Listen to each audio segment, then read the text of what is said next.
Hi everybody, welcome to Finding Gems from Bursa Malaysia website webinar brought to you by Bursa Malaysia and managed by LifeChamp. My name is Shen Chu. I'm the host for webinars today. So really thank you all of you for tuning in, spending your precious evening time to join us in this webinar, Finding Gems from Bursa Malaysia website. So before we begin, just want to see whether you can hear me well, see our screen and see our webcam. If you can see all these three, see our slide, see our webcam, and also hear us, please type yes. And also let us know where you are tuning in from. Are you from KL, Penang, JB, or or even from overseas like Singapore? Okay, let us know in the comment. All right, so many of you are responding. Okay, cool. So can hear us now, huh? Wow, we have many from KL, even from Sabah. All right, thank you so much. Now Sabah is in the critical period. So yeah, take care to our friends here from Sabah. We are all with you, okay? All right. So today this is a very overwhelming session where we have so many sign up for this session. So we might max out the capacity real soon. So okay, without further ado, let me just proceed. Now, Bursa Malaysia this year also commit to bringing you a series of webinars on stock market. So we have a series of 20 webinars in store for you. So stay tuned. If you want to join our Bursa webinars, just reserve your Monday evening 8:30. That is for English webinars, and for the Malay and the Chinese webinar, it will take place usually on the Wednesday evening 8:30 to 10 o'clock. All right, so for our stock market webinar, remember Monday and Wednesday. Monday is English session, Wednesday is the Chinese and the Malay session until November. So almost every week we have 2 webinars for you for the stock market. Okay, so stay tuned and reserve your weekday evening for us. And this is Shane. I will share with you more about this webinar subsequently when you receive email from us.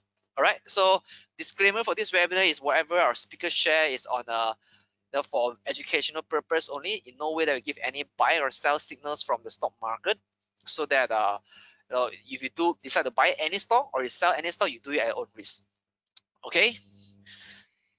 Now, why do Bursa want to bring to you so many webinars? Because now recently we see that there are a lot of those spike up in activities by the retail investors, and there are also there's also a surge in terms of guru in the market, and that's why Bursa Malaysia also in this interview to say that we must avoid herd mentality. So retail investors need to learn how to analyze the company, assess company's fundamentals before investing in the stock market. The last thing Bursa Malaysia wants you to do is, to gamble your money away in the stock market, which is, really by hearing tips, okay, people telling you this thing to buy, that thing to buy, then you're also asking around what is the good stock, and then you didn't really do your due diligence, and you join in the herd crowd, and then to join in all the tips and so on. So the reason this is education series is invented is just that we want to educate all investors to be more savvy, to be knowledgeable, so that you can avoid herd mentality and you'll be able to make independent judgment, so that you'll be able to create wealth, use the stock market as an avenue to create wealth and reach your financial goals, right? So this is very important. Now, today, it gives me great pleasure to introduce this speaker to you.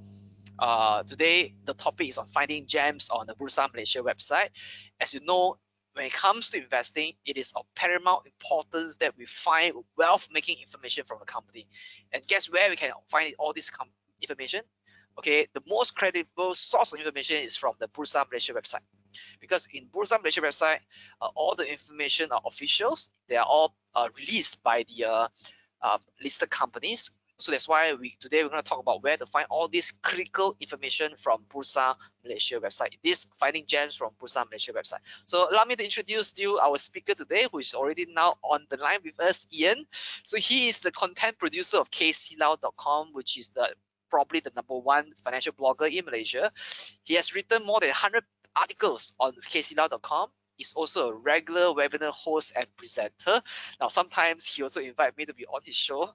So he's the co-founder of DividendVault.com, and then they manufactured competent dividend investor who can build dividend-paying stock portfolios in Malaysia, Singapore, and Hong Kong independently.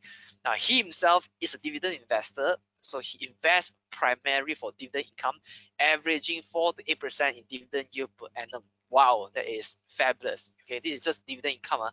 Haven't counted into his capital gain. All right, so today we are very happy and honored to have Ian with us today.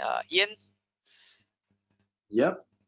All right, cool. So yeah, good to have you on our webinar tonight. So let me just make you a presenter. Yeah, sure. I mean, yes. Over to you. Show my screen. Okay, so I believe that everyone is actually looking at my screen right now. So okay, so before I start, right, let me just appreciate what Shane has done for me. Thank you so much for introducing me, and it's always such a pleasure and such a privilege of mine to be here on this platform to actually share a little bit about my journey, a little bit about my experiences as a stock investor on this such prestigious platform like this. Okay, so today I've actually prepared a lot of material, so let's just get right into it lah. All right. So basically, so we are going to talk about how do we actually find gems of information that is made available in Bursa Malaysia website.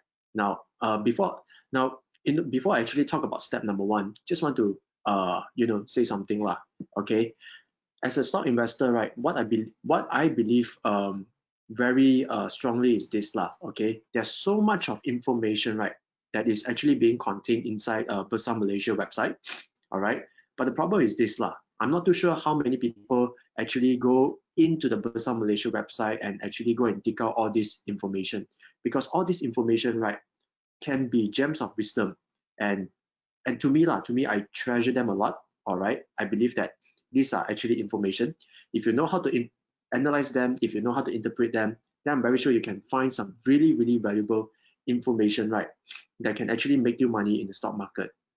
Now, in order to find out, but with that said, right, there's so many information that is made available on Bursa Malaysia website, all kinds of information. All right. So the key thing here is this: we need to first understand, right, what is your investment objectives? Okay, what is your investment game plan first before you actually go and find information in Bursa Malaysia website? Why? Sorry, hold on. Right, excuse me for a while. Slight hay fever today. Sorry, Akshay. All right, yeah, so let's continue. Yeah, I mean, yeah, slight hay fever today. All right, so let's continue. All right. So basically, for me, right, what is very important here is that you need to actually establish what is your investment game plan. What is your investment objective in the stock market? Simply because there are too many information and you need to classify them. So if you don't have an investment objective or a game plan to actually invest in the stock market, right, the first thing to do is to establish one first. Because if, let's say, you don't establish what is your investment objective, then any kind of information, all right, any kind of information that is being presented to you, right, will be good information, because you do not know how to classify them, how to classify which one is important and which one is not exactly important. Okay, but here I cannot speak for everyone, simply because, right, there are so many different kinds of people in the stock market. All right, there may be investors, there may be traders, there may be gamblers and speculators. There are all kinds of people. They are trying to buy and sell shares in the stock market. Even I myself buy stocks very differently from Shane, and of course Shane will buy stocks very differently from me. All right, so now I'm just sharing. So in this platform, I'm just gonna share with you my own personal investment journey lah. All right, so here are my own personal investment objectives. You may follow, all right, but of course you may just, or you can just listen to this broadcast and just treat this as a reference. So here's my own personal investment objective. So as mentioned by Shane, all right, so personally, I'm a dividend investor, and my investment objective is very simple, okay, which is to invest in a stock that allows me to earn incremental dividend income from the stock. Meaning to say, I'm not here to do stock trading. I'm not here to try to find out ways to buy a single stock at $1 and sell it at $2 or $3 at the shortest period of time. For me, I'm the kind of person who likes to buy a stock, all right, hopefully at the lowest possible price. And with that stock, right, after I make that one transaction, I hope to actually continuously, I love to hold on to stocks for a very, very long period of time. All right, and I hope that I don't need to sell them simply because if I don't sell them and I hold them for a long period of time, I can actually continue to earn dividend income. And hopefully this dividend income will continue to grow over time. So which means to say, my style is that I like to buy a stock, maybe one time, one transaction, and then I like to collect dividends on a recurring basis for as long as possible So some of the stocks that I have owned, right, I actually buy one time, and then after that I may be collecting dividends again and again for the past many years Probably I've actually collected from the same stock maybe 10 or 12 times already, 10, 11, 12 times the dividend payouts. So that is my kind of a game that is my game, my investment game plan in the stock market. So it is very crucial for me to actually establish an investment objective. So that is my objective, which is to earn incremental dividend income. Now, once you have actually established your objective, and for me is to earn incremental dividend income, the next question to ask is this, all right? So for me, I will ask myself two key questions. So the first one is this. Number one, what kind of stocks will I buy? Okay. And number two, when should I buy them? Why? Simply because I want to hit my objective, which is to earn incremental dividend income. So I need to buy stocks that fulfill my criteria, that allows me to fulfill my objective, which is to buy stocks that pay me incremental dividend income. So that will actually sums up what kind of stocks I will want to buy. And the second one is that how do I actually increase my dividend yield? So that has a lot to do with when to buy. Now, with that said, right, let me just go through my slides with you so that you can actually see the blueprint of what kind of questions I ask and how do I actually assess the stock. So my investment objective is to earn incremental dividend income. So the question is this, like in Bursa Malaysia, right, I believe there are about 900 plus stocks listed on the stock market today. Okay, so out of these 900 stocks, not every single stock, right, will pay me incremental dividend income, all right, for the long term. So I need to have a filtering process to actually filter from 900 stocks, right, to the type of stocks that I want to buy. Okay, so how do I filter them? So what I have done is that, as you can see on the screen, basically I will actually sum up what stocks to buy with these 3 pointers, all right? And these 3 pointers, right, is so simple. It is to look at the stock's past track record, which is number 1. Number 2, which is look at its present financial strength. And number 3, which is to look at its future. So it's past, present, and future. So if I look at its past, present, and future, so what do I mean by this? Okay. Number 1, let's talk about the past. Okay. So for me, my objective is to earn incremental dividend income. So when I look at the past, right, what I will be looking at is this. I will be looking at the stock, whether or not it has been growing its profits consistently for the past 10 years. All right. So this is actually what I will be looking at.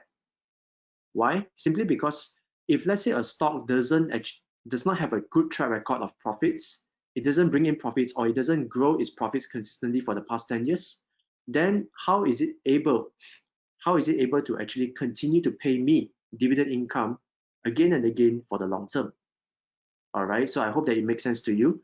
So the first criteria that I will be looking at is to look at its past, which means I believe that if I can find a stock that has been growing its profits consistently for the past 10 years, it should have a higher degree of chance that there will be more chance lah, all right, more greater probability that it will continue to do so in the future. So that's why I look at its past track record, and I look at it for the past 10 years. Now, moving on. Sometimes people will say, yes, I also agree to a certain extent. Past record, right, doesn't actually mean that, let's say, for example, a stock is actually quite successful in the past. It doesn't mean that it will be successful in the future. So how do I actually look into this? So for me, I will look at its present, all right? So let's say it has a good track record of profits in the past. Then I will look at its present, whether or not the company, right, is financially strong, all right? So there are three reasons why I look into this. Number one, the reason why I look into this is, number one, if let's say a company, right, is financially strong, then it will have the capability to survive COVID-19, all right? Or it can survive any sort of political, economic, and pandemic crisis.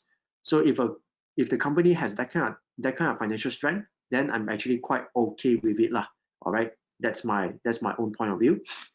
And secondly, if let's say the company is financially strong, then it can actually do two things. Number one, it can obviously pay me dividends, which will fulfill my objective. And number two, it got the money or the financial resources to fund its growth plans. All right. And this one to me is also very important, because if it can fund its growth plans, that means you say the company has the ambition or has the drive to actually continue to increase its income. And when it increases its income or its profits, then from there, it will actually pay me more dividend income, which also fulfills my objective.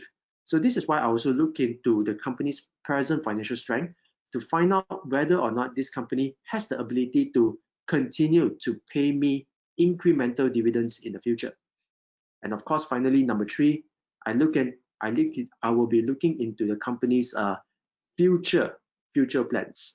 So why this is very important? This is because I want to know, if let's say the company has the money to invest, where will it be investing its money? How will it grow into the future? So this is something that I will be looking into, because I'm also investing not just for its past track record, but also I'm actually putting or investing my money into this company for my own future. All right. That means you say the company's future is also my future of the income. So therefore, I will be more than happy to be interested to find out what is the future views, the plans to grow its businesses. So these are the informations that I'll be finding out, okay? And later I'll show you how to do that. That's question number one. Now, moving on to question number two. So just now, as you can see, question number one, it kind of like solved the problem of, it kind of solved the first question, which is what kind of stocks will I buy? The second question will be more, how would I say, it is actually related to when do I buy the stock, okay? Which means to say, when is the best time for me to actually grab onto these kind of stocks, okay? So in order to answer this question, right, personally, I will use three valuation ratios as shown on the screen right here. So I will be using PE ratio, PB ratio, and dividend yield to actually assess whether or not the company is cheap enough, whether or not the price is good enough, attractive enough for me to buy. All right. So that is actually my own perspective. So for those of you who are not too sure about what is PE ratio, PB ratio, and dividend yield, don't worry, later I will be doing a live demo, all right, very shortly. But let's say, for example, if you're new to these valuation ratios, let me just briefly go through them one by one. So if you're looking at PE ratio, right, which is price to earnings ratio, it is actually to compare the stock price, the price of a stock with its company earnings, all right? So that is PE ratio. For PB ratio, it is simply to compare the stock price with its equity. And of course, when it comes to dividend yield, which is my favorite, my own personal favorite valuation ratio, it is to compare the company's stock price with its dividend payouts, okay? So this is actually the three valuation ratios, all right, that I'll be looking into before I invest into a stock. Now let's move on. Okay, so now we have step number one, which is to establish my objective. And step number two, I already established what kind of information that I want. All right. So the kind of information that I want is this. Number one, to find out what stocks to buy, I'll be looking at its past, present, and future. And secondly, when to buy, I'll be looking at its PE, PB, and dividend yield. So I need to find all this information. Now, where am I going to find this information? So step number 3, you can actually find all this information for free at Bursa Malaysia website. So why do I highly recommend Bursa Malaysia website? Or why do I recommend investors before buying into any stock, go into Bursa Malaysia website to find your information? Why not, you can go to any other stock market portals. You can go to any other places like social media or any financial dailies. You can read newspapers and magazines, or you can even go and find information when you are talking to your friends during a yum cha session or a mamak session. But a lot of people, they may not go into Bursa Malaysia website. All right. So to me, as an investor, I believe that all of us should place greater importance in the Bursa Malaysia website than to look into that when it comes to our investment, than to go and base our decision on any other secondary sources that I've just mentioned just now. This is primary. All right. So let's look into that. But of course, here I have actually highlighted to you why I highly recommend the Bursa Malaysia website. So here are some really, really good points that I personally put into the slides. Number one is that if you are actually investing your money, right, I believe we should actually base our information, all right, actual information on official sources, and the source of the information, right, must be highly credible. So if you want to talk about credibility, and if you want to talk about the most official, the most authentic sources, right, then you should go into the Bursa Malaysia website lah. All right, this is because it is the most official website that you can ever get for your investment. Number two, a lot of people, right, instead of going here, they make a lot of misinformed decisions lah. All right, misinformed means to say they get substandard quality kind of information simply because they are relying their investment decisions on tips, advisors, and rumors or hearsays, right, from other places lah. All right, and these places may not be even official. They may be in forums, they may be in yamcha sessions, they may be in mama sessions, but these are not the primary source, the primary go-to places for information. But then because a lot of people rely on these places to invest in a stock, that's how a lot of people get into trouble lah. So what I'm saying is that what I'm advocating, instead of relying on this, go to Bursa Malaysia lah. You get the best, most prime standard kind of information over there. I go to the website every single day. Now let's move on. And with that, of course, it's time for me to actually give you a live demo, and I'm going to show you how exactly I find information in the Bursa Malaysia website. And today I'm going to give you a case study, and the case study, I have to pick a stock out of 900 stocks, right? So today my pick is actually LPI, Capital Berhad. All right, and let's get into it. So let's say, for example, you do not know where exactly to find information on Bursa Malaysia. So I'm going to just, of course, I already have the Bursa Malaysia, the icon over here. But nevertheless, let me just show you. Let me just go to the, let's say, for example, you do not know where to find information. I'm going to go straight into I'm going to go to the homepage of Bursa Malaysia first. So this is the homepage of Bursa Malaysia. And what I will do is that I will click onto company announcement, which is located at the top right corner of the homepage of Bursa Malaysia website. So click onto company announcement. Scroll down. And what you can see here is that you get a lot of search bars, a lot of filters over here. So the more important one for me, right, will be number one, the category, and number two, the company. So for the company, right, I have just mentioned that the case study for today will be LPI. So I'm going to just type in LPI. Okay, so this is my company. And now let's go through and let's go through all the information that I really need to actually make a much more informed decision about LPI. Okay, so I'm going back to my own slides. So I'm going to answer question number one, which is what to buy. And the first thing I will look at is the past track record. And the kind of question that I would like to answer is this: did LPI grow its profits consistently for the past 10 years? So how do I find this kind of information? Well, the easiest way to actually find this kind of information, right, is to look at the company's annual report. All right, so this annual report, this LPI, you can just click on to search. And over here, you'll be given annual reports of LPI Capital Berhad all the way to 2002.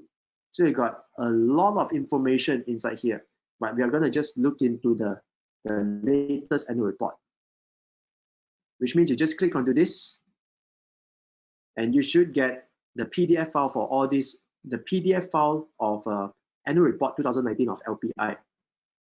So let me just open the first part over here. Okay, so while it's loading, let me just give you a breakdown of LPI Capital Berhad. So LPI Capital Berhad, right, if let's say you haven't heard of this company before, maybe you have heard of Lompak. All right, so it's actually a general insurance company which is owned by Tan Sri Teng Hong Piao lah, or Tan Sri Teng Hong Piao is actually the major shareholder of this company. And for those of you who have heard of Tan Sri Teng Hong Piao, or this name rings the bell, right, is because he is actually also the major shareholder of Public Bank Berhad. Okay, which means the owner is the same. So Public Bank is his bank, LPI is actually the general insurance company that he owns. Okay, so over here, right, all you need to do is very simple. You just scroll down. All right, you'll get a lot of information. And for the start, right, what I will do is this. Maybe you want to take down notes. Okay, so for example, step 1, download the latest annual report. Step number 2, the first thing that will go, if let's say you're that busy, you got no time to actually read everything, right? The first, and then you want to filter the company, the first thing that you can actually look at is financial highlights, all right, which is shown on the screen, financial highlights. So some companies will actually give you 5 years, but for LPI, it gives you 10 years, 10 years of group financial summary. And the financial summary is actually listed on the screen as above, okay? So let's see over here. So as you can see, we are given this operating results, which is the financial results of the company. And as you can see, LPI, if we start off with operating revenue, you can see that it has actually increased from 751.7 million. This is revenue sales in 2010. And it has actually achieved consistent increase in operating revenue, and it has hit 1.6 billion ringgit in operating revenue in 2019. All right, so sales has been growing for the past 10 years, which is okay, very good. And then the next one is this. We can actually look into 2010's profit attributable to owners of the company, which is 137.9 million in 2010, and it has increased all the way to 322.4 million. Okay, so as you can see, if you actually compare the figures, it kind of like actually also fulfill my objective, which is whether or not the company has achieved consistent growth in profitability. So in this case for LPI, I would say, if you look at the figures based on my own judgment, of course I would say, yeah lah, okay, I see that profits have been increasing. So therefore, this actually fulfilled the first criteria over here. Did it grow its profits consistently for the past 10 years? So for LPI, I would say the answer is yes. Very good. Okay. So now let's move on to the second one, which is the present. Okay, what I need to know is this: does it have money to actually survive COVID-19? Does it have money to pay me dividends? Does it have money to actually fund its growth plans? Okay, so how do I find out the latest financial results of LPI? So with that, right, I'm going to go back to company announcement. All right, so as we are doing this webinar, right, it is now September. All right, as you can see, this financial result, right, is actually 2019, and I know that, and based on this annual report, right, we can see that the year ended, the financial result is based on year ended 31st December 2019. All right, so there's a time gap of 9 months from 31st December 2019 all the way up to 14 September, which is today, 2020. So how to find out the latest financial result? We go back to company announcement. And what you need to do is very simple. Just click onto financial results. So financial results are places where you get the latest quarterly reports of a company like LPI. So click onto financial results, click onto search, and you'll be given quarterly reports, many quarterly reports for eternity lah. I think all the way up to 2002. Of course, you can actually go and check it out, but I think that's not the main point of this particular webinar. So the main point here is to find out the present financial strength of LPI. So with that, let me just click on to quarterly report for consolidated results for the financial period ended 30th June 2020. Okay, so which means to say we are now looking at the financial results, financial strength of LPI on 30th June 2020. So there's an announcement, there's a press release. So click onto announcement. I'm going to open another tab. So it will actually present to you the latest financial results of LPI. So over here, as you can see, it's actually quarter results. So which means to say, if you look at the current year quarter, it says that LPI has made 77.4 million ringgit in the quarter from 1st April 2020 to 30th June 2020. So that's what it says. But in order to find out the present financial strength, you go to its balance sheet, which is right over here. So as you can see, for me, LPI, right, is actually very simple. All right. If you look at, so for me, it has about 4.11 billion in total assets. Total equity is 1.83. And for an insurance company, I don't see any borrowings over here. Most of the liabilities are insurance contract liabilities, so I think that's okay. So in essence, I believe that LPI is actually in a way financially doing okay, all right, based on the financial statement, simply because it has good enough, it has that much of total assets, and the amount of total assets is actually more than the total liabilities, so therefore it has a total equity of 1.83 lah, so which is not too bad.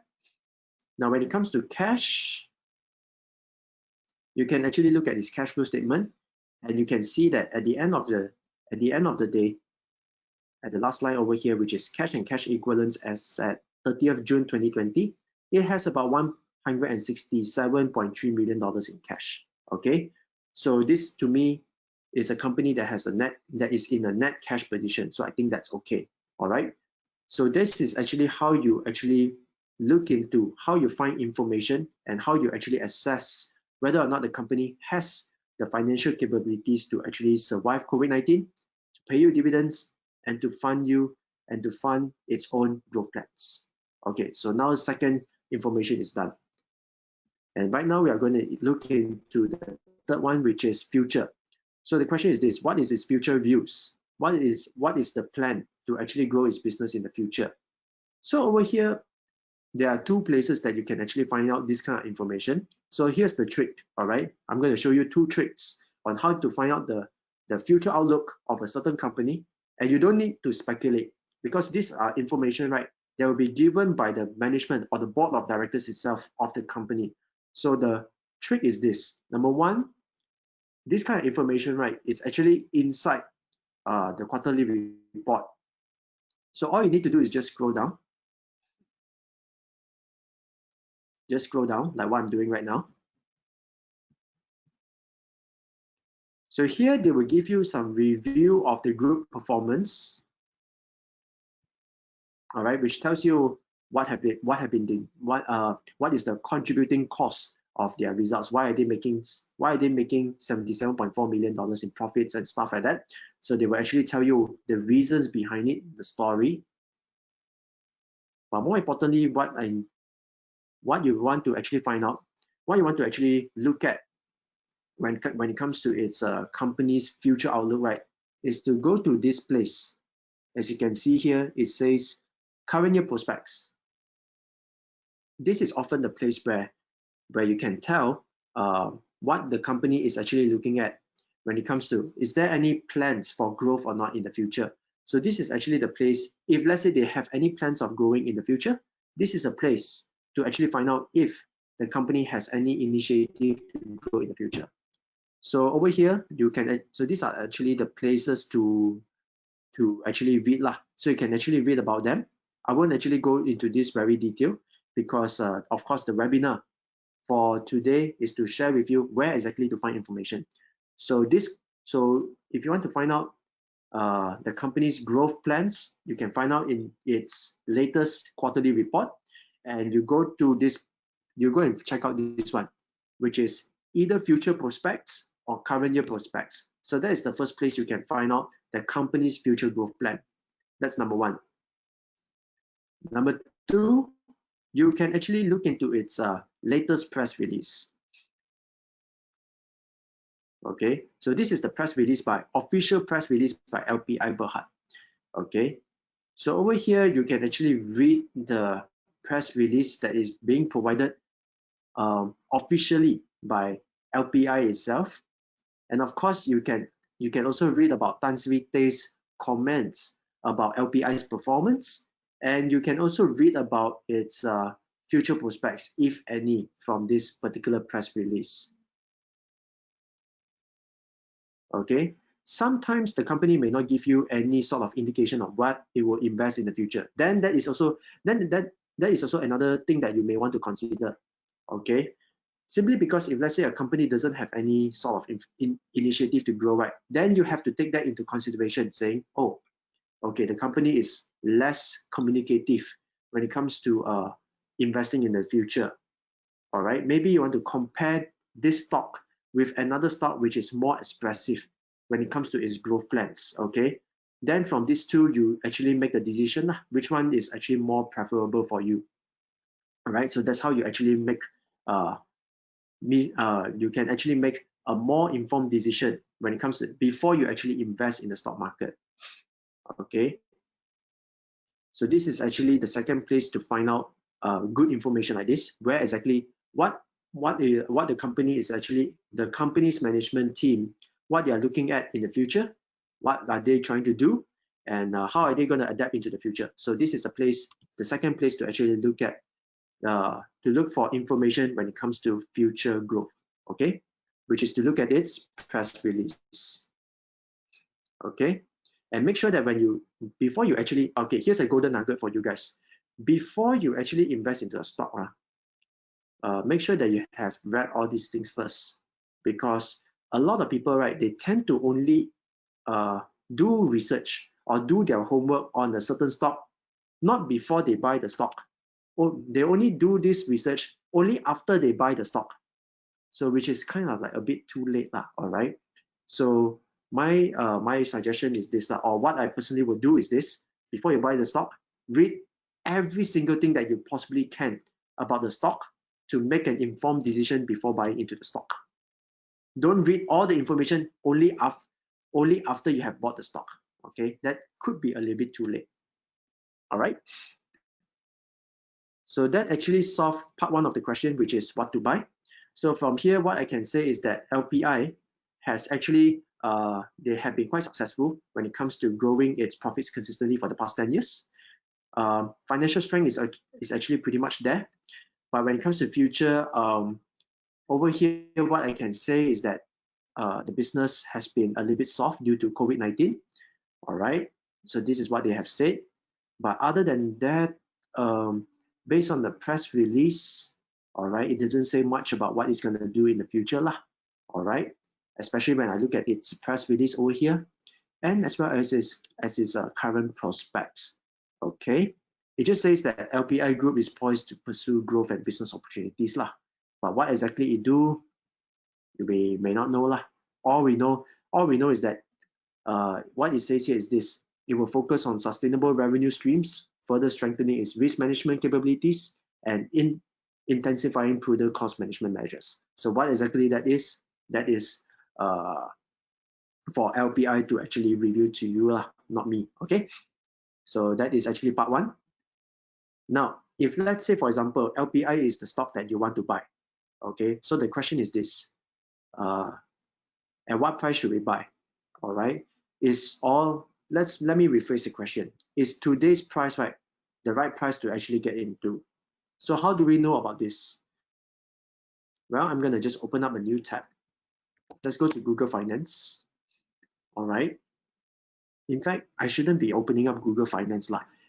We should actually go on second thought, right? Because I'm so used to looking at Google Finance, but we should be looking at Bursa Malaysia website. Simply because this is actually a session to actually talk about how to find information, right? How to find information on Bursa Malaysia website, right? So we can actually come here, and what you need to do is just click onto LPI. All right. So how do I get here? Okay, let me just explain. Go to the home page, click onto market information, click onto equities prices. This is a place to get the stock price of LPI. Click onto search. And there you see LPI, right?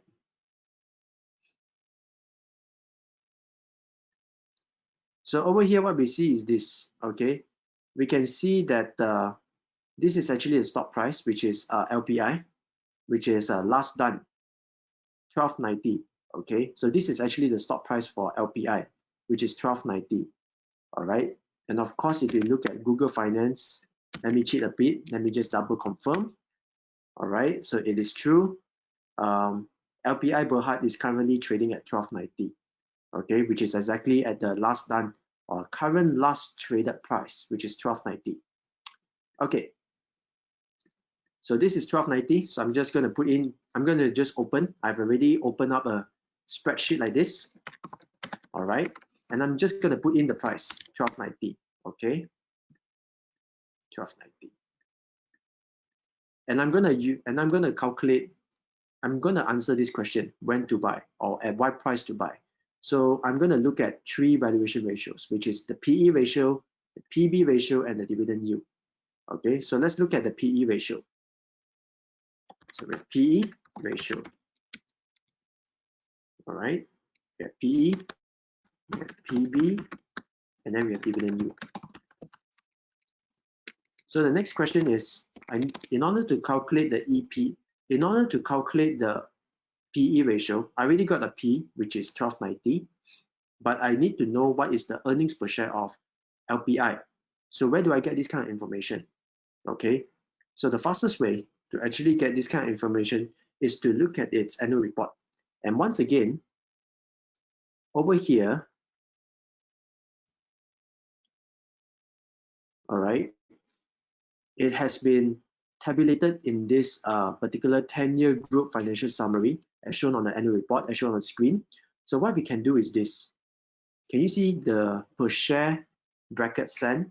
All right, so this is a place where you can get basic earnings per share, all right, where it says 80.9 cents. Okay, so we are going to just quickly take this figure and put it in.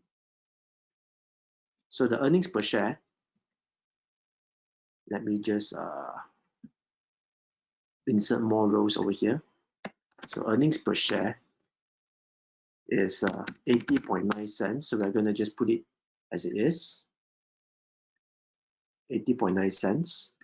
So if you want to calculate its PE ratio, what you need to do is just take the stock price, which is C2, divide by C4, and you will get the PE ratio, which is at 15.95. Okay, so which means to say, if you want to invest in LPI, right, you are actually paying 15 ringgit and 95 cents. All right, you're investing about 16 ringgit to buy LPI. That is for every single ringgit that it earns to shareholders. So that is what it means, PE ratio. Okay, and now let's look at PB ratio. So with that, we are going to look at its book value. Now its book value, right? Sometimes we use book value, but sometimes we also use net assets per share. So in this case, what we see here is that, so this is on the percent basis. So what it says here is that LPI, right, the net tangible asset is actually 492.34 cents, or you can say it's 4 ringgit and 92 cents. So what you can do is that we can take 492 and we 4.9234, and then we just put it into our spreadsheet.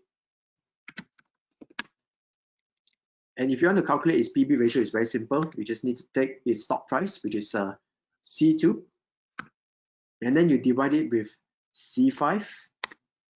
So what you'll get is a PB ratio of 2.62. All right. And last but not least, we can actually take its dividend yield. We can actually calculate its dividend yield by first looking at what is actually the dividends per share of the company. So in order to find out the latest dividends per share of the company, just go back to its annual report. And then as you can see over here, it says net dividend per share, which is 70 cents. So what you do is that you take 70 cents. So this is 70 cents.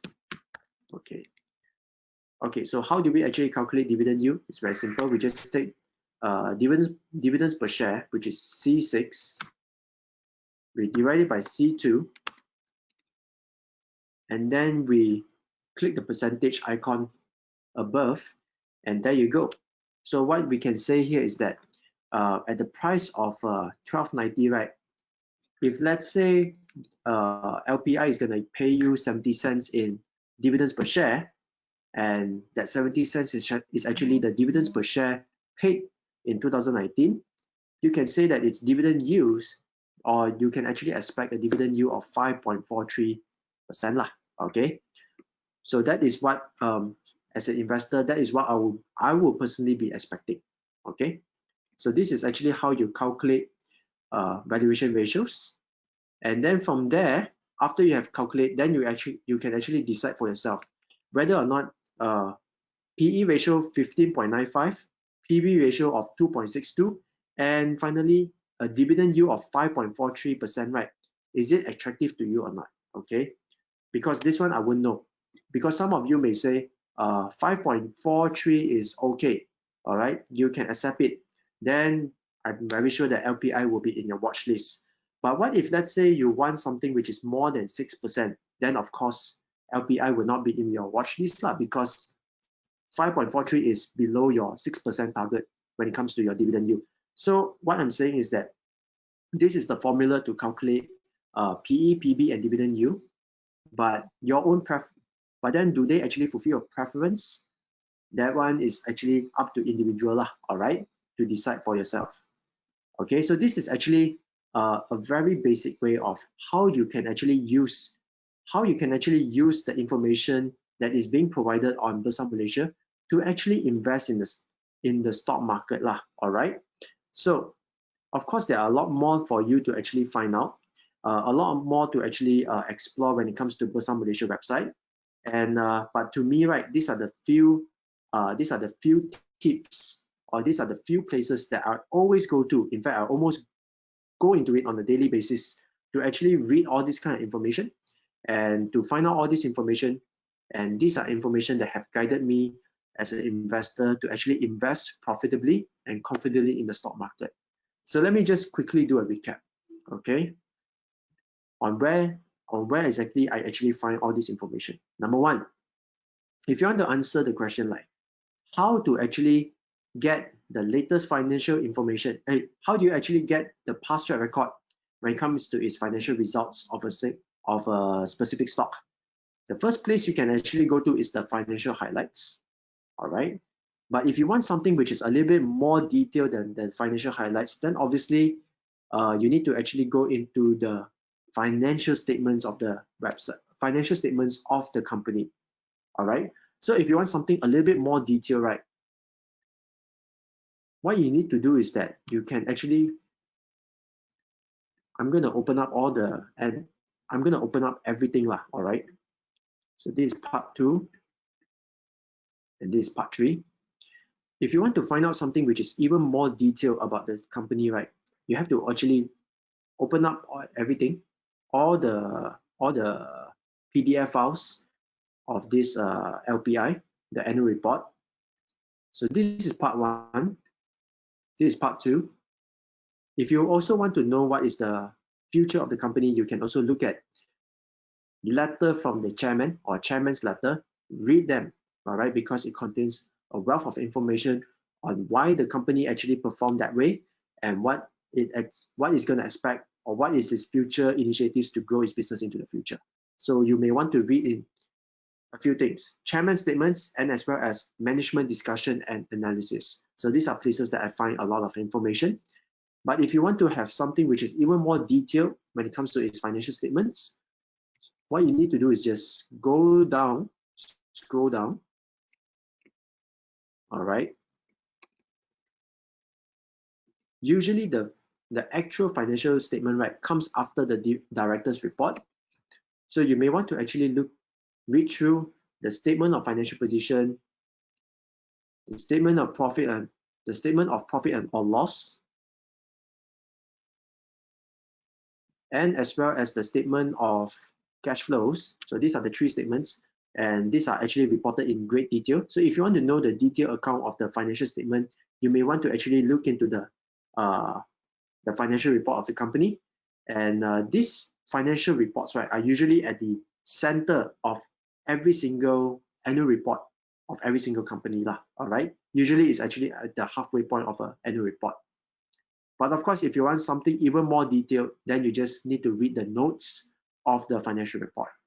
Okay, so this is actually where you get a wealth of information from Bursa Malaysia website. All right, so once you have done that, right, so that's the first part.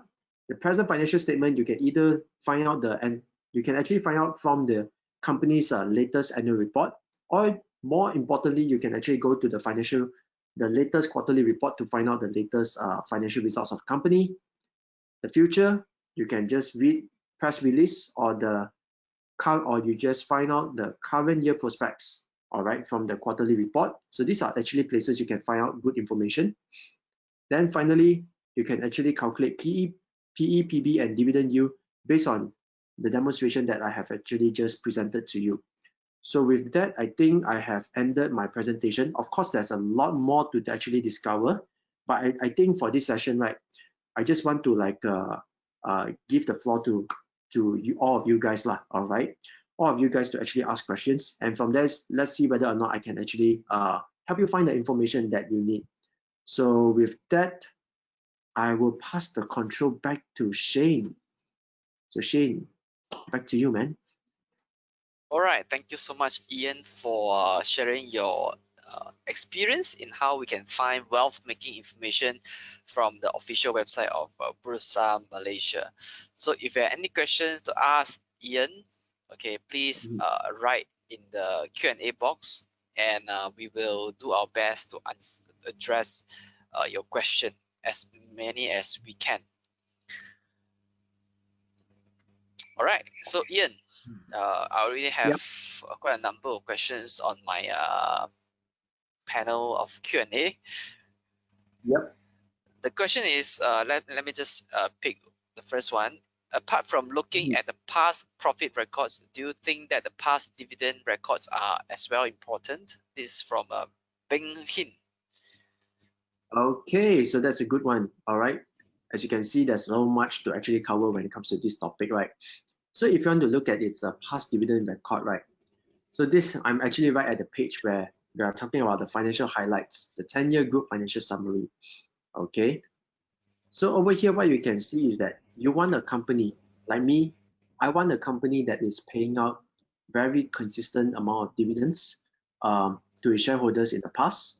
So what you do is that you can actually look at net dividend per share, and over here you can actually find out that LPI has been paying out 55, 75, 65, 70, 75, 70, 80, 72, 68, 70 cents in dividends per share on a per annum basis. So to me, this is actually a very good thing, and this is something that I like to see lah, especially coming from a dividend investor's point of view lah. So yes, I agree with with this view. I will obviously like to see how much dividends the company is paying out to its shareholders in the past 5 to 10 years lah. All right, because I'm actually the kind of investor who wants dividends, and this is the way to actually find it out, especially if you're looking at LPI lah. So yes, my answer is I agree lah. Okay, so Ian, the next question is, what do you think is the average dividend yield from Malaysian companies that we can expect? This is from Joanne. Okay, so I would say typically lah, all right, typically you can actually expect about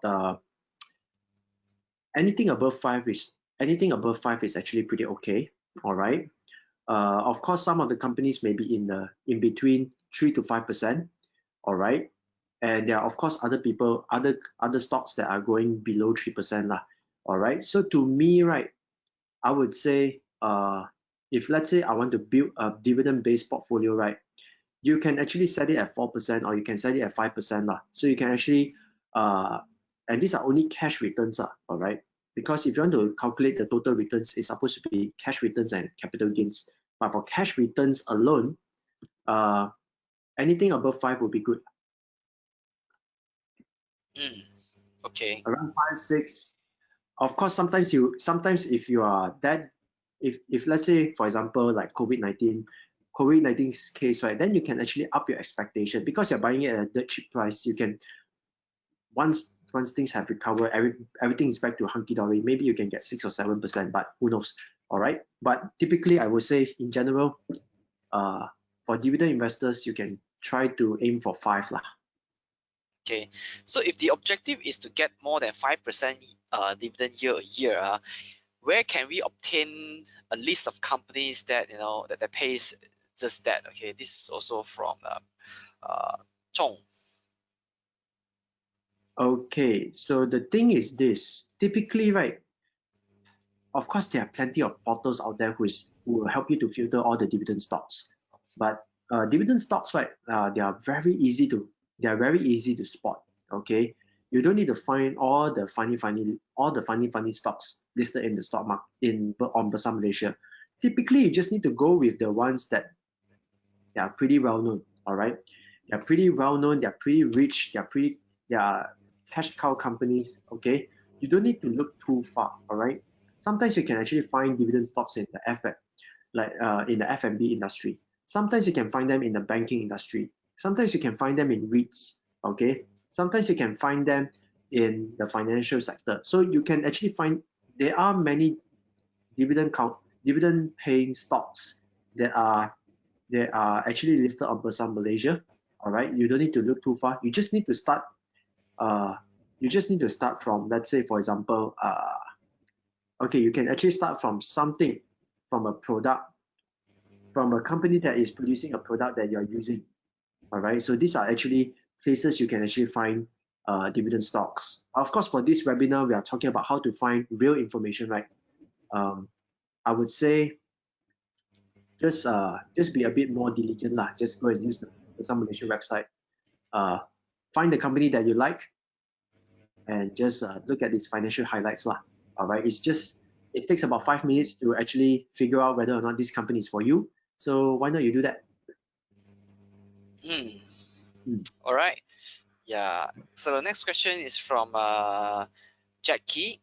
I wish to know the annual report and the quarterly result release calendar for the listed company. Is this information available on Bursa website? Huh? Sorry, I mean the dates for the announcement. Can we know in advance the date of the announcement? Like we know which company is going to announce result on which day. Sometimes yes, sometimes no. Okay, but I don't think I'm not too sure whether you can find it on Bursa Malaysia website, but to me, even if they have lah, I wasn't aware of it.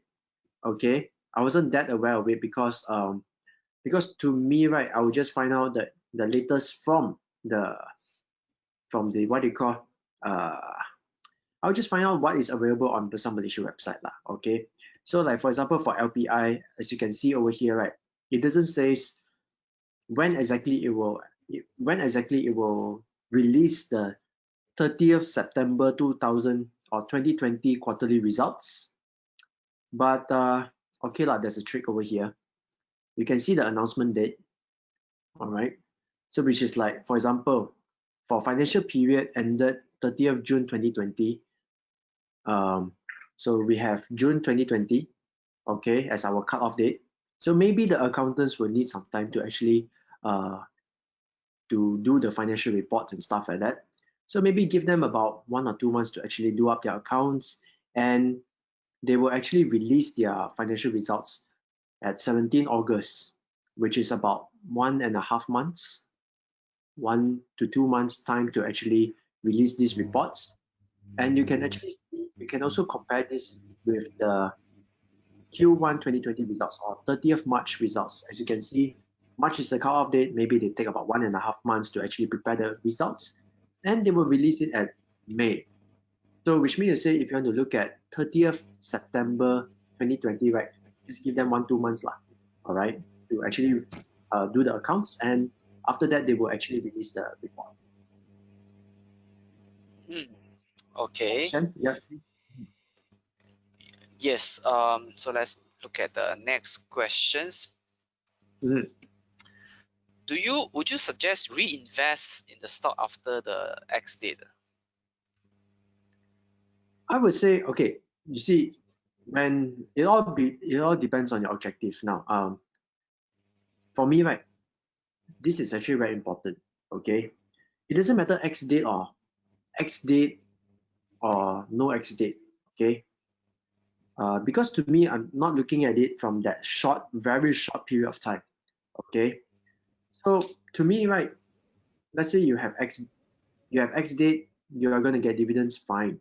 If let's say after you buy the stock after the X date, then you just for example, okay, how to put it. Okay, so let's say for example, let me find you another thing, okay, very cool from the Bursa Malaysia website to illustrate my point. Okay, so now now I will review to you another place to find information, which is the first interim dividend and the notice of book closure. So this is actually a dividend, a recent announcement of dividends. So we can actually just click onto it. And as you can see over here, I'm going to just bring this Google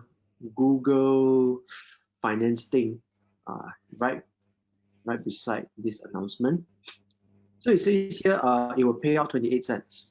Okay, yeah, pay out 28 cents. It says, and the announcement is at 17 August. So which means from 17 August all the way to 2nd September, right?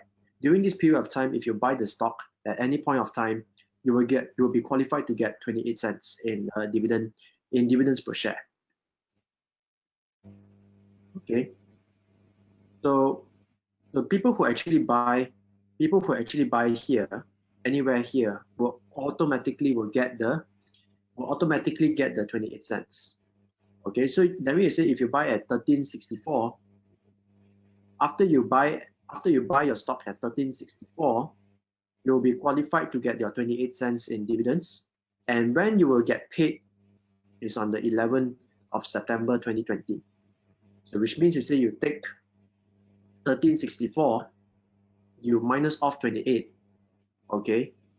You minus off 28 cents and you should get 28, which means say your net price is about, you can roughly say that your net price is about 13 ringgit and 36 cents lah. Okay, so that is how I do the maths lah. Okay, if you ask me this. But if let's say right now after this, right now we are at the period where it's already after X date. All right, and you can actually get it at 12.90. So I would say that for those people who actually bought it at 12.90, they're getting it at a much cheaper price than someone who got it at 13.64, 13.68, anywhere above 13 ringgit and 60 cents lah. Those people who bought it before X date, maybe they don't get it they get it at a higher price than someone who is getting it at 12.90 lah. So in this case, better to get it at 12.90 than anything above 13.60 lah. Specifically only for this stock. All right, so everything it's all case by case study. Yep, Shane. Okay, now apart from all the financial ratios that you look at, is there any other non-financial aspect that we need to look into when we are doing our homework? Okay, so this one it really depends on industry already. Okay, so for example, okay, I'm gonna just show you a few examples. It all depends on industry. Okay, so let's say for example, I'm gonna just start off with let's say a plantation company. Okay, let's say Genting Plantations. Okay, because right now, if you want to actually really know, the whole purpose here is to get to know about the business, right?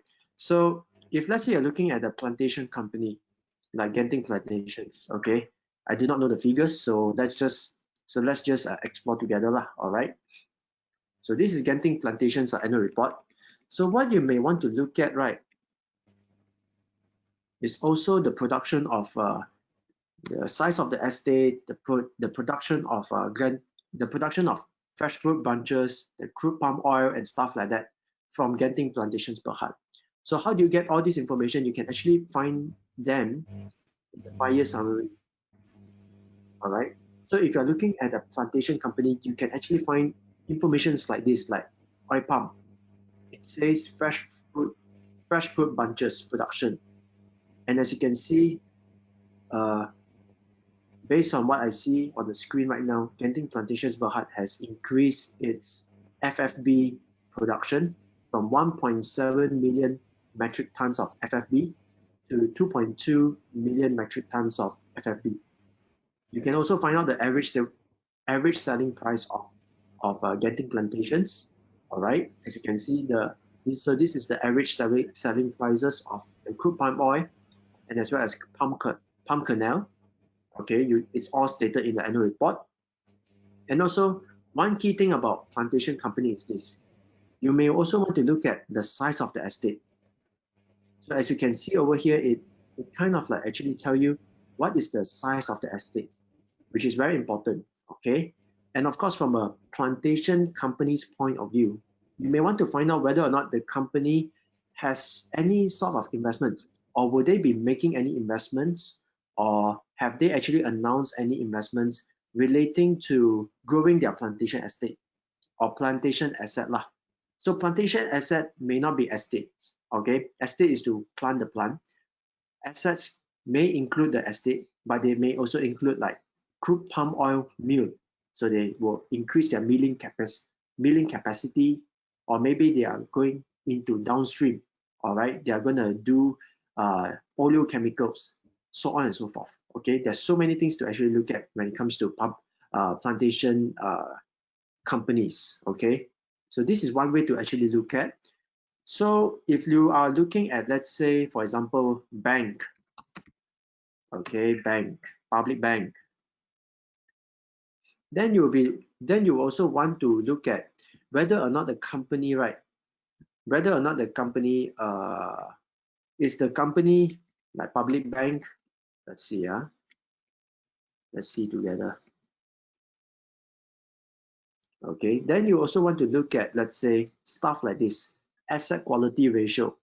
So what is asset quality ratio? Asset quality ratio, over here it says gross impaired loans ratio. So which means to say how much loan default lah. All right. So the lower the gross impaired loans ratio, the better the better quality their pool of borrowers are lah. Means to say the lower the ratio, it means the borrowers are very good lah. They actually pay and honor and service their loans. If the ratio is high, then that means they have a higher proportion of their borrowers, right? Kind of like delay payment, default, their what do you call it, their loan servicing, their services of their loans. Okay, so if you want to invest in a bank, better to find something which is of lower gross impaired loans ratio. So all this information, right, it all depends. What I'm saying here is that different industries, right, will have different things to look at. Manufacturing will be different from banking will be different from plantations, and so on and so forth. All right, so it depends on the industry. Back to you, Shane. All right, so thank you so much. So let's look at the next questions.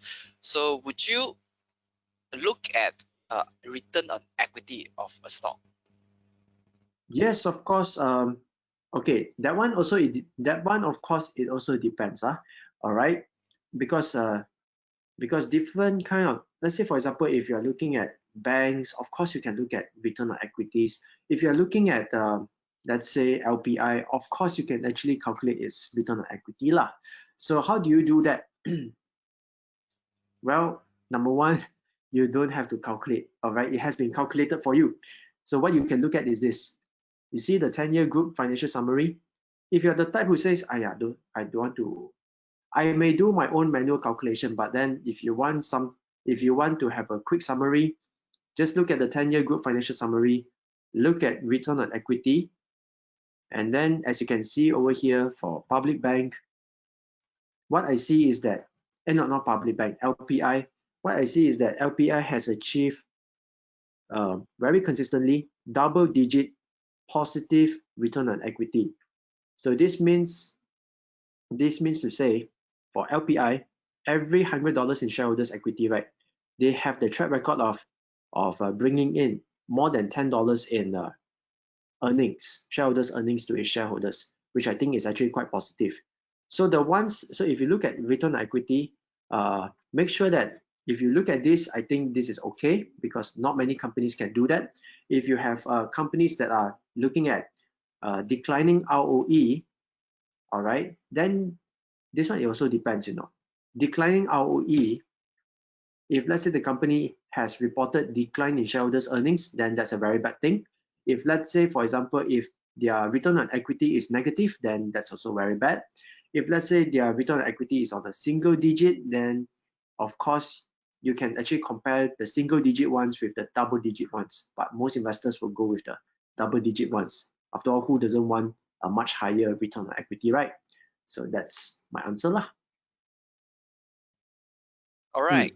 Yep. So the next question is, how do you manage your risk in a portfolio? Would you allocate all funds into stocks or regardless of the volatility in the market? Okay, so for me, right, it's not about, for me, it depends. Okay, to me, stocks are not the, how to answer. There are many angles to actually look into this lah. Okay, there are many angles to look into this. All right, I won't. For me, I'm a dividend investor. So for me to actually reduce risk, right, one way is this. I make sure, okay, so in my portfolio, right, I make sure that every single stock that I buy, right, here's a tip. I make sure every single stock that I buy, when it comes to profits, right, it has this kind of chart lah, where as you can see, this is 2010, this is 2019.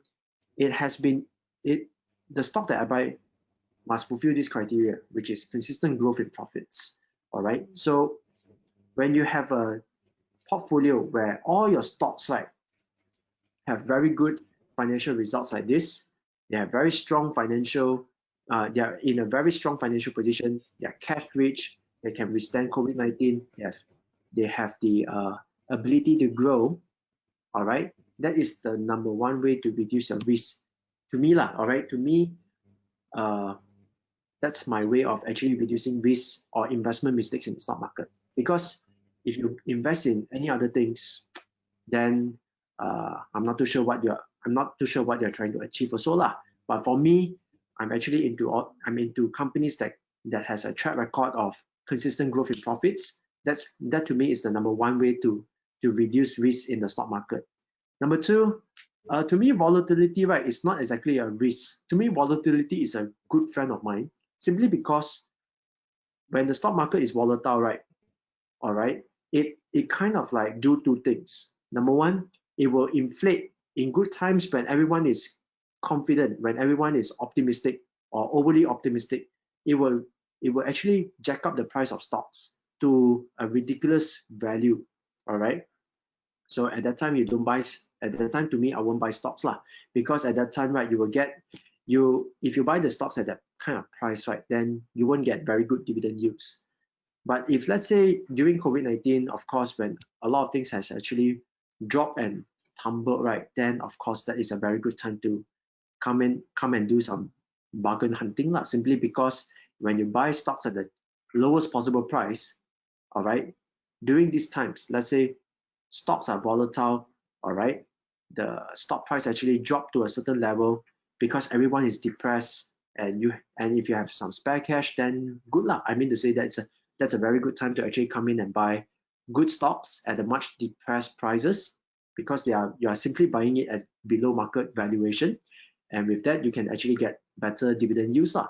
And of course, if you happen to achieve or happen to earn capital gains, then I'm very sure that you are going to earn much more than the rest of the investors. So to me, volatility is actually kind of like a friend lah, not exactly something which is negative in the stock market. So back to you again, Shane. That's my answer. Volatility is our friend. Okay, so you can now get in the price when it's cheaper and get high dividend yield, like probably in the March this year, where a lot of stock plunged to multi-year low. Wow, the dividend yield was so attractive.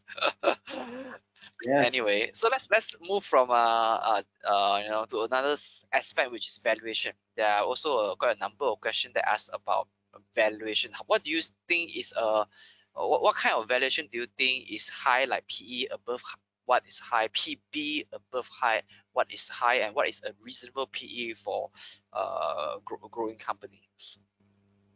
Okay, it depends, all right? So it depends on what you're looking at lah. Okay, so PE ratio, right? All right, because let's say for example lah, okay, you can see the annual report, like LPI. The reason why I choose LPI as a case study, right, simply because they have everything calculated for you very nicely, presented to you in a single page like this. So it's actually very handy for today's presentation. Now, as you can see, it has price to earnings multiples, which is PE ratio. So you have something, we have actually got this kind of figures where, as you can see, the lowest is 12, the highest is 21, and then most of the stocks are somewhere in between. So what you can do is that you take all these figures, you calculate the average. Okay, let me just demonstrate. Let me do a quick demonstration because let's see. So let's say we have 20.7. I'm going to just do a very quick one. 20.7, 19.3, 19.2, 19.1. Okay, 19.3, 19.2, 19.1, 21.1, 16.6, 12.4, 21, 21.1, 16.6, 12.4, 19.2, 20, 19.2, 20, and finally we have 18.7. Okay, so we have the 10-year. So we have the 10-year PE ratio. So just put it into a spreadsheet like this. If you're using Google spreadsheet, right, it automatically calculates the minimum, the lowest PE. Yeah, put it right, 12.4. Doesn't sound right. Oh yeah, it's 12.4, correct. So the minimum PE is 12.4. So as an investor, what you're hoping for, what I'm hoping for is this, to buy LPI, right, at somewhere closer to 12.4 lah, if I like the stock. And what I would like to avoid is to buy a stock like LPI at a PE ratio of 21.1, because this is the highest already. All right. And then the average, which is fair valuation, is 18.63. Means to say it's not exactly expensive, but it's also not exactly cheap lah. All right. So fair value is actually about 18.6. So what I'm trying to do is this: if let's say I like LPI so much, what I will hope to do is to actually buy the stock at the price where the PE ratio is below 18.6. Okay, this is because I'm trying to buy the stock at below its market valuation. So that is actually my game plan. Okay, so if let's say the PE ratio is about 15, 14, 13, or even better, below 12, then that would usually signal a good chance to actually buy it at a discount lah. So the thing that I will probably avoid is to buy the stock at 20, 21, or 25, 30. When the PE ratio hits 30, then of course it's a no-brainer lah. You can actually choose to continue to hold on to it, or you can just sell off and just reap your investment rewards lah. So that's my answer. All right. So let's go to the next questions. Yep. Now, do you factor in profit margin or dividend growth rate as one of your assessment criteria? Dividend growth rate, no. As long as the dividend grow, I'm actually more than happy. Okay. When it comes to profit margin, yes and no. Okay.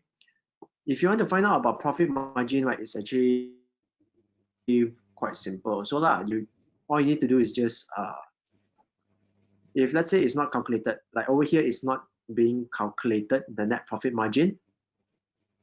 Wait, it is in a way calculated for you in the what do you call, in the annual report. So it says here, financial highlights, 10-year group financial summary. It has operating margin. All right, so this is actually profit margin. So what you can see here is this lah. Okay, can you see that the profit margin for 2019 is 25.9, which means to say from every $100 in sales, right, they can actually get an operating profit of 25 ringgit and 90 cents, which is, that's LPI lah for 2019. But if you can actually look across it, right, what I want to see is that the profit margin, right, or the operating margin, is it stable or not? So if let's say if it's stable like this, it says 20%, 22, 20, 29, 30, 37, 25, then I would say it's actually pretty stable. Then I would say that this company, in a way, in my views, it may not be your view, past law, when it comes to operating margin. So that would be my answer lah. All right. So the next question is, do you rely on any software to assist you to summarize the financials of the listed company? Because just now you were typing in each one by one. So do you rely on any software to get a summary of what is happening to the financial numbers over the years? No, I mean, because to me, right, okay, when it comes to investment, right, okay, the answer is this lah. I mean to say, it's best to do, I like to do manual stuff lah, okay. That's why I read a lot of annual reports, financial reports, press releases. That's where I get that's why I can show you where exactly to find all this kind of information lah. All right, and it is because I don't rely on other people's software. I don't rely on software to do all this kind of stuff lah. All right, because to me, right, it's very important to get the most credible sources lah, the most credible sources of information, especially if I'm investing my own money. All right, and I think it makes sense for me personally to actually look at the primary source, which is from Bursa Malaysia, to get all this information and to do your own calculation, and so that all the investments that I made, right, is all based on this kind of information lah. Of course, you can actually go and look at let's say, how do I say, all the secondary sources of information like portals and stuff like that. But I don't prefer that lah, because these are secondary ma. Primary one is the actual one, is the official one, is the freshest, is the most authentic one lah. So I prefer my money to be invested based on this lah. I feel more confident lah, and more safe and secure from there lah. So no, I don't rely on them lah. Yeah, okay, I hope that addressed the question. But if I may add my perspective on the issue, I actually when I first started, I also look a lot at the financial reports to get a number, and I noticed that when I key in the number into Excel myself, I tend to remember the number better. That means I can remember, oh, Nestle, what was the figure in 2015, what was the figure in 2014. I can remember. But right now I rely on financial software. Right now I bought financial software so that I can get a summary of what is happening over the past 10 years. And next Monday, I will be doing a webinar to talk about two softwares, which is one is Bursa Marketplace, And so one software is Bursar Market. The other one I'll talk about Bursar Academy, where you can find all the. So if you want to learn more about how you can navigate around Bursar Marketplace, you can register for our webinar next Monday, where we show you, how to find companies whose dividend yield is more than 5%, and you just one click of the button, then all the lists will come out using the screener. So it is all there on the Bursar Marketplace.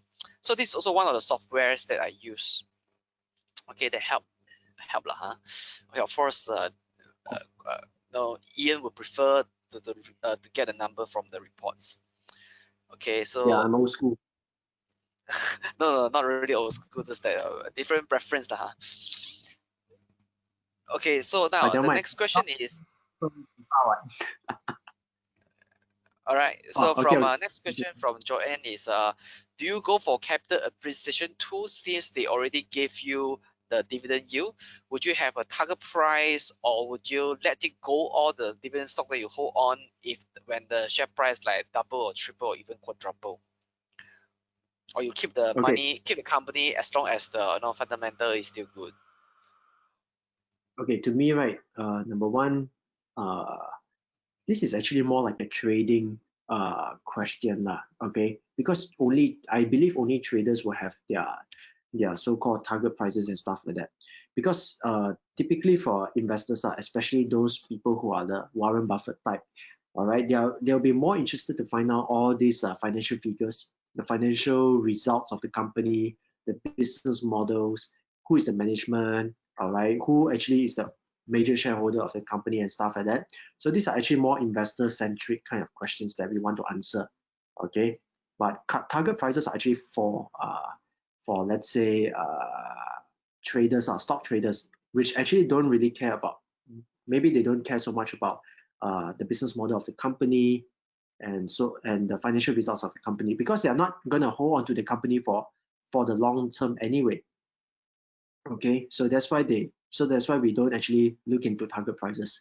But with that said, right, okay, there's another angle I look at. So for me, if let's say, for example, okay, I'm going to give you a good scenario over here. Let's say, for example, a stock, right, okay, let's say a stock price has actually increased by 50% or maybe 100%, okay, but then I also know that the stock, right, that I own, it doesn't actually increase its profits by 50% or double their profits. All right, means stock price increase double, but profits only increase by maybe 5 or 10%. Okay, so to me, if let's say the stock price actually rise a lot faster than the profits, and it is kind of like overvalued, or it's kind of like being goreng upwards lah, like the whole thing doesn't make sense already, it's like crazy already, right? Then I'll probably sell lah. All right, I'll probably sell and reap my rewards lah, because a lot of people are herd mentality, right? They think something can be speculated upwards, then let them speculate lah. I mean, so I will just pocket in lah. So I kind of like did that before lah. I did sold one stock before, because I think that people who buy them just to goreng, right, it doesn't make sense to me lah. Okay, so I actually sold one stock because of that lah. Okay, but if let's say the company has increased in price by let's say 10, 20, 30%, and the stock profits has also increased in tandem at 10, 20, 30%, then I'll just keep the stock lah. Shane? Okay, so that is your strategy, okay, whether to sell or to keep. All right, so let me just take back the presenter control. It's almost 10 o'clock, so let me just do a wrap up for our sessions today. So thank you so much, Ian, for your sharing and doing Q&A sessions with our audience today. So before we end, just want to share with you about this Bursar Academy.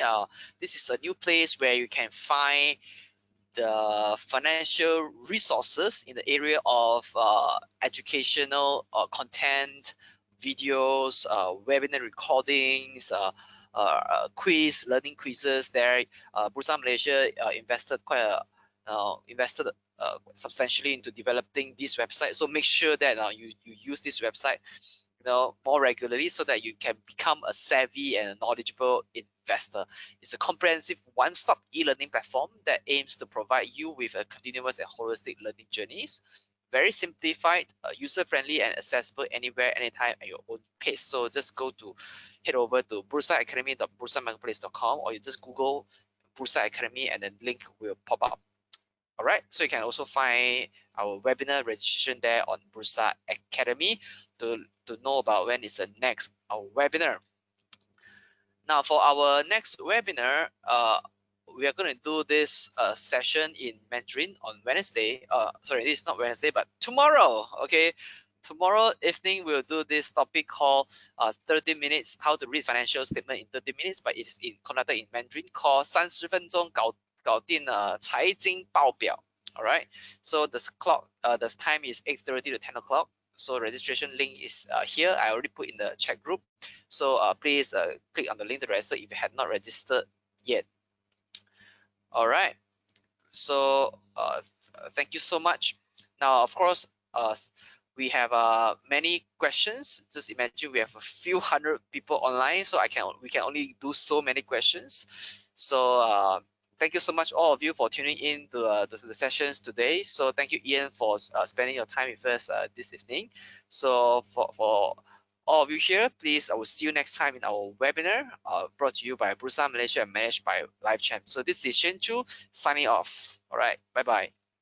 Thank you so much. Goodbye. Bye everyone. Bye everybody. Bye-bye.